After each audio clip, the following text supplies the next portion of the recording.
Hello, salam alaikum mes amis, j'espère que vous allez bien. Moi ça va super comme d'habitude. Aujourd'hui je vous propose de faire un escale en Afrique noire. Oui, en Afrique, spécialement en Guinée. Je vous propose de faire aujourd'hui une sauce à base de gombo que nous appelons les Malinké du guanyilane. Guanyilane, du gombo frit en quelque sorte. Sans plus tarder, suivez-moi dans ma cuisine comme d'habitude. Let's go! C'est parti!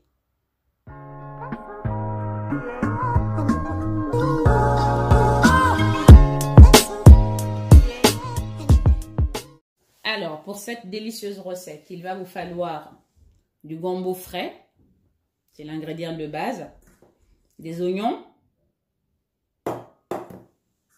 de la viande de bœuf,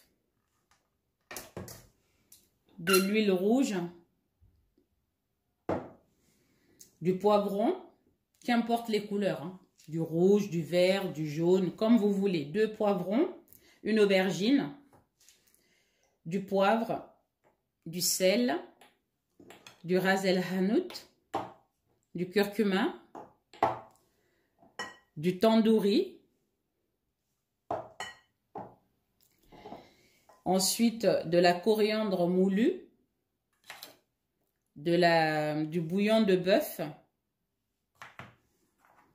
poudre de poisson, 3 aubergines africaines et 3 morceaux de poisson frit. Tout d'abord, je vais précuire ma viande.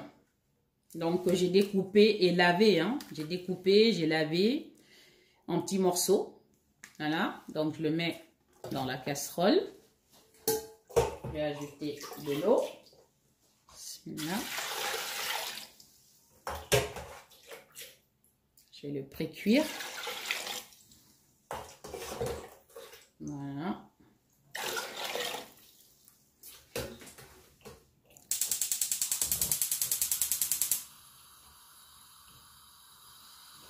Voilà. Je vais le laisser précuire pendant quelques minutes. Je vais maintenant mixer le poivron, l'aubergine. Donc le poivron, voilà, que je vais découper. Pour enlever tout ce qui est... Ils sont lavés, hein. Je les ai tous lavés auparavant. Là, on enlève les pépins à l'intérieur. On va couper en petits morceaux, enfin grossièrement.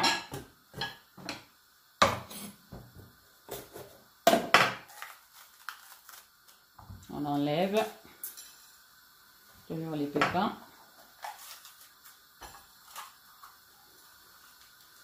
Vous voyez, je les coupe vraiment grossièrement, hein, puisque je vais les mixer avec les oignons et les aubergines. Donc là, voilà.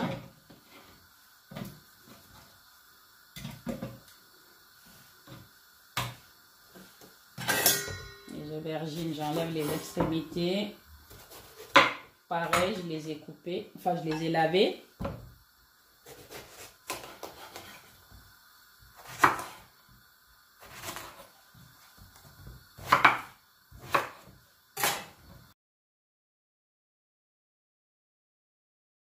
On peut le faire en 2 fois, parce qu'il y en a plus. Je vais le faire en 2 fois. Parce qu'il y a les oignons également. Donc, je mixe ça en premier. Si j'arrive à trouver le couvercle, ça y est.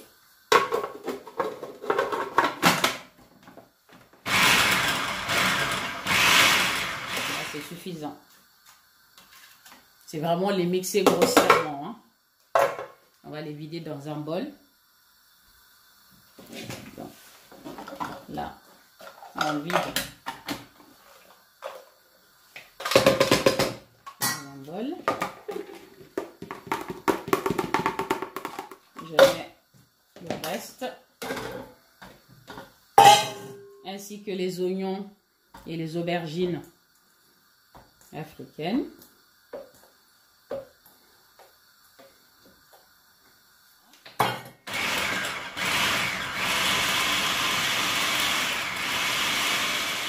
Ça suffit comme ça également.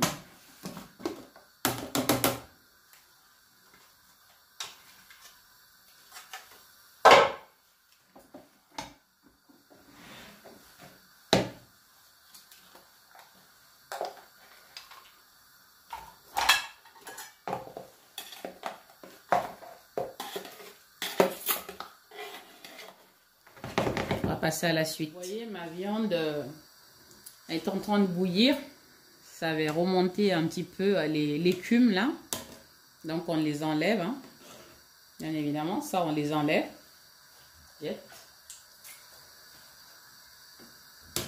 C'était remonté, j'ai baissé le feu. Voilà. J'ai quand même le laisser cuire encore. En fait, après ébullition, je le laisse cuire une quinzaine de minutes, 15-20 minutes. Vraiment le pré-cuire. Je vais maintenant m'occuper des gombos. Donc, je vais les écraser également. Pour cela, je vais enlever en fait l'extrémité là. Juste ça. Et juste un petit peu ça. Vraiment, c'est pas beaucoup. Hein. Des fois, même moi, j'enlève pas ça. Hein. Pour ne pas gaspiller, vos gombos. Voilà. Sauf si vous trouvez que c'est vraiment noir à ce niveau-là. Vous voyez? Vous voyez le peu que j'enlève? J'enlève pas beaucoup. Hein. Donc voilà. Faites comme ça. Je vais le faire en plusieurs fois puisqu'il y a beaucoup de gombos. Du coup,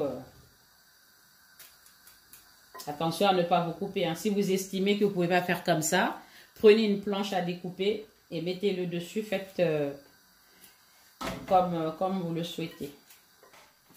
Voilà.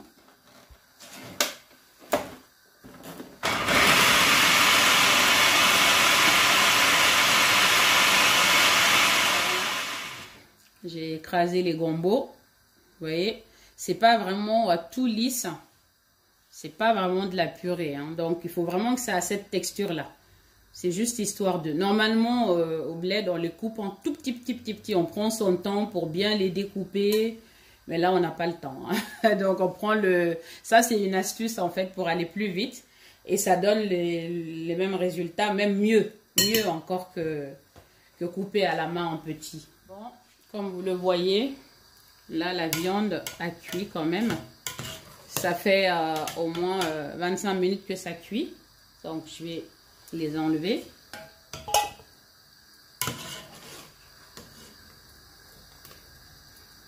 Ensuite, je vais filtrer cette eau-là. Je ne le jette pas, parce qu'il y a quand même le goût de la viande dans cette eau. Je vais filtrer et l'utiliser pour la cuisson de mon gombo.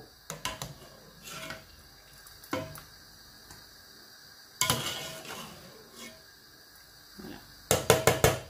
Donc là, j'ai filtré l'eau de cuisson que je vais mettre dans la marmite à nouveau.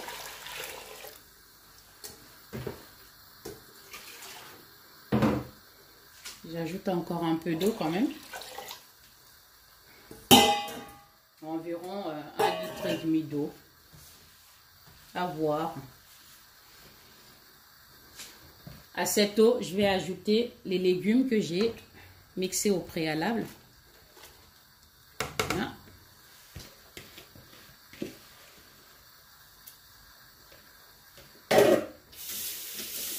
Et je vais laisser cuire un petit peu.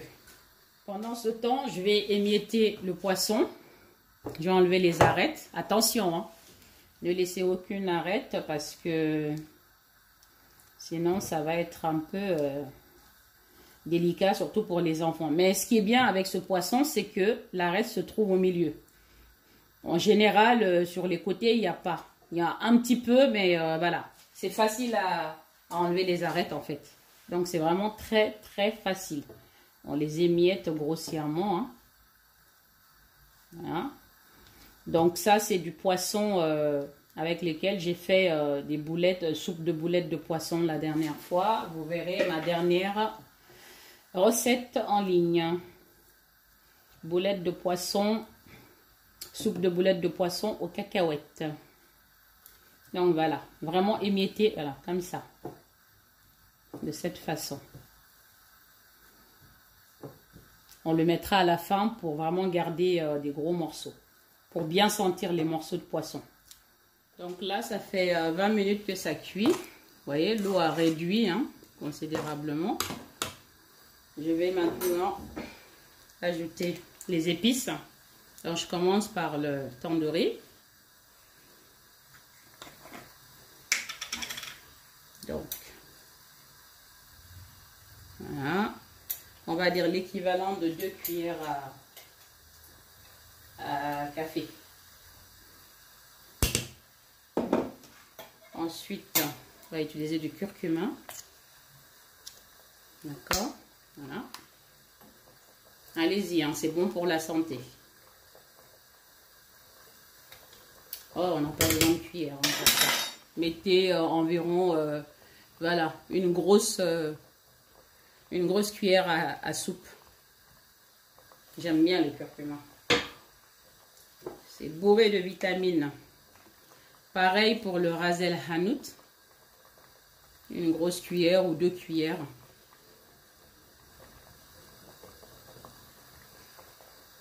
Voilà, avec la vapeur, ça sort un peu moins bien. Ensuite, je vais mettre la poudre de coriandre moulu. Ça, c'est 2 cuillères à soupe. Le poivre. Un peu. Une cuillère à café. On va mettre le bouillon. Voilà. Je mélange le sel. Voilà, une cuillère à soupe. De toute façon, vous goûterez après, vous rectifierez si nécessaire. La cuisine, c'est une question de feeling aussi. Je vais ajouter le gombo mixé, écrasé. Bismillah. Voilà.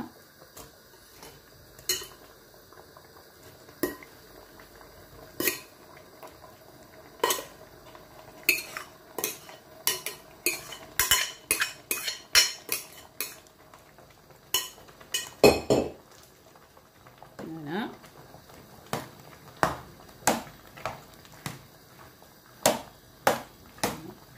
Comme ça. On va laisser cuire pendant environ 1 heure. Là, ça fait 35 minutes que ça cuit. Donc, vous voyez.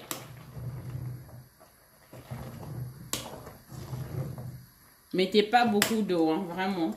Je vous dirai la quantité de toute façon. Là, je vais ajouter la viande qui est pré-cuit. Ensuite, je vais ajouter l'huile rouge.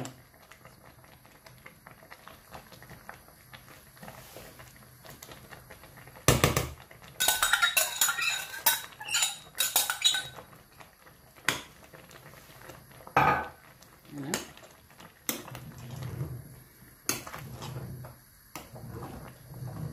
Je mélange bien pour ne pas que ça colle en dessous.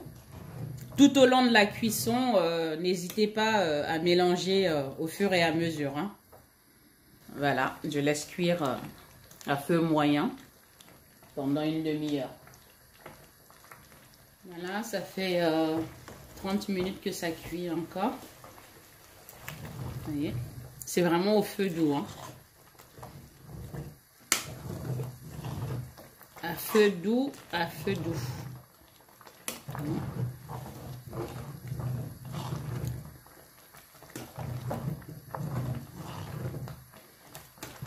On va laisser cuire jusqu'à ce que vraiment on sent plus d'eau dedans.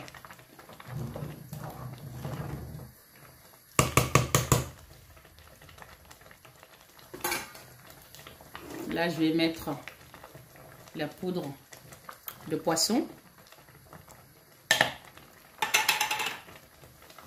Le poisson frit, je vais vraiment attendre à la dernière minute pour pouvoir sentir les morceaux dedans. Si vous le mettez maintenant, alors que c'est pas encore la cuisson n'est pas finie, ça risque de s'écraser. Donc toujours à feu doux, on laisse cuire à nouveau jusqu'à ce que vraiment l'eau soit complètement absorbée. Donc voilà, ça fait 30 minutes que ça cuit. À nouveau, je vais mélanger. Vous voyez là, voilà. C'est presque prêt.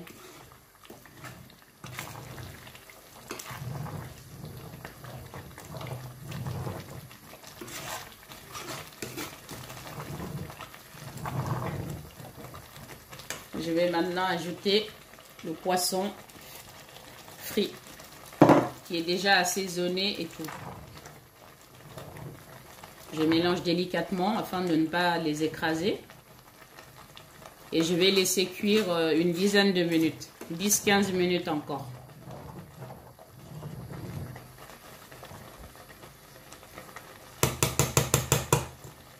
Vous goûtez et vous rectifiez l'assaisonnement si nécessaire. Voilà mes amis, ça fait 15 minutes que ça cuit à nouveau. Ma sauce gombo frit est prête.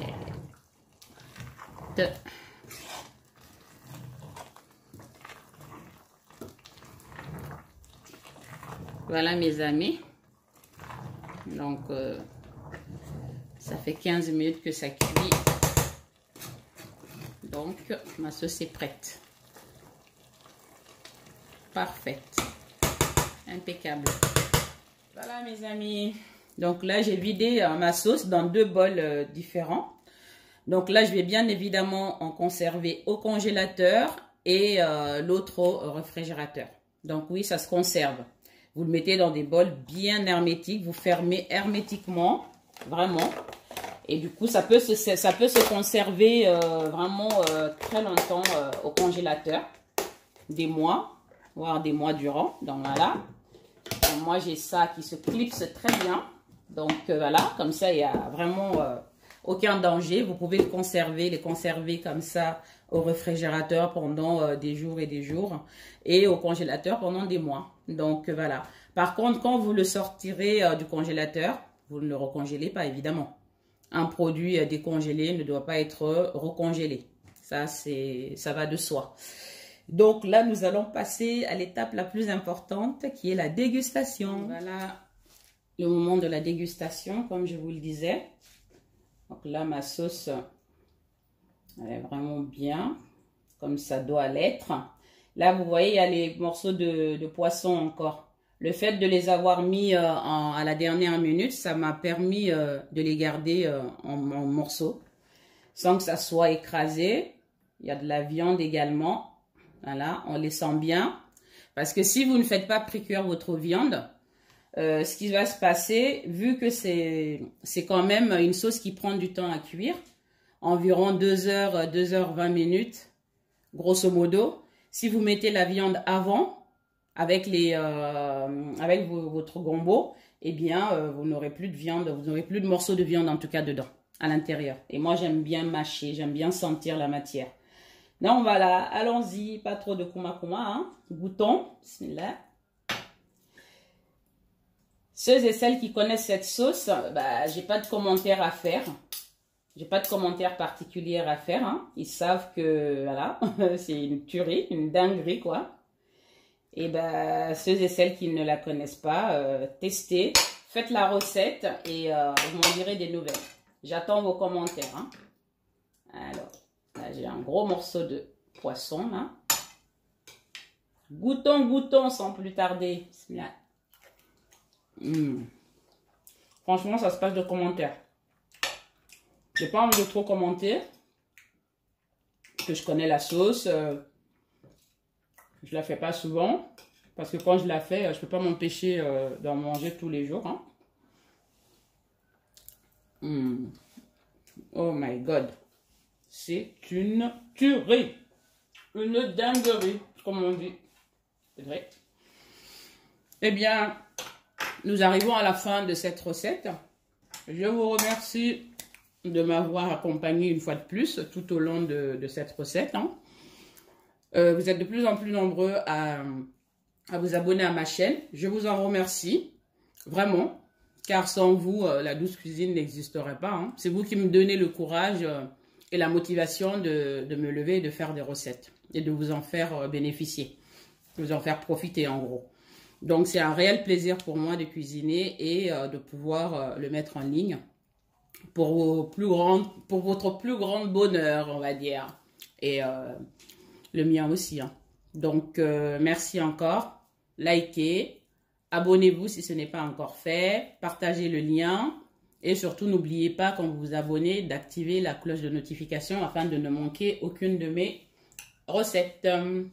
Voilà, je vous dis à bientôt pour une nouvelle aventure culinaire avec la douce cuisine. Ciao, ciao, salam alaikum.